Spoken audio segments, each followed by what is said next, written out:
But I realized you do get a say in this. Because you really want to believe that God is sovereign, that He's in complete control. And so you may not be at those meetings, but your prayers are. And those decisions affect you just as much.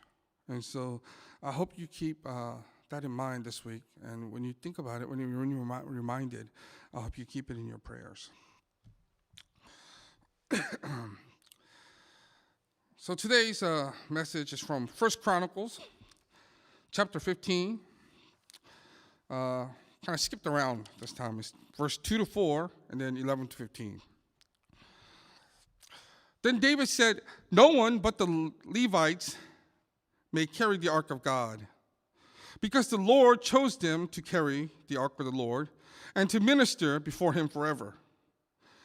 David assembled all Israel in Jerusalem to bring up the ark of the Lord to the place he had prepared for it.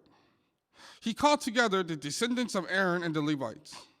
Then David summoned Zadok and Abiathar, the priests, and Uriel, Asai, Joel, Shemaiah, and Eliel, and Abinadab, the Levites. He said to them, "You are the heads of the Levitical families. You and your fellow Levites are to consecrate yourselves and bring up the ark of the Lord, the God of Israel, to the place I have prepared for it. It was because you, the Levites, did not bring it up the first time that the Lord our God broke out in anger against us. We did not inquire of Him about how to do it in the prescribed way." So the priests and the Levites consecrated themselves in order to bring up the ark of the Lord, the God of Israel. And the Levites carried the ark of God with the poles on their shoulders, as Moses had commanded, in accordance with the word of the Lord. Amen.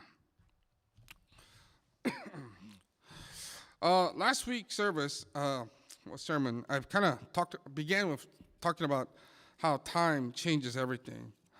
And there's another thing that people like to say about time, and that is that it's undefeated. I think we've all heard that before. Time is undefeated. Clearly, time is a great big force to reckon with, right? In fact, it's such a grand idea.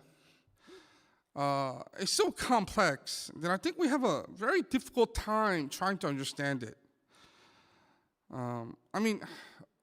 We can understand 1 hour, but how do you understand eternity? You can't. I don't think we have the capability to understand what eternity is. It's like it's $1 million. I don't really know what that is. Like, I can't really fathom $1 million. And so what do?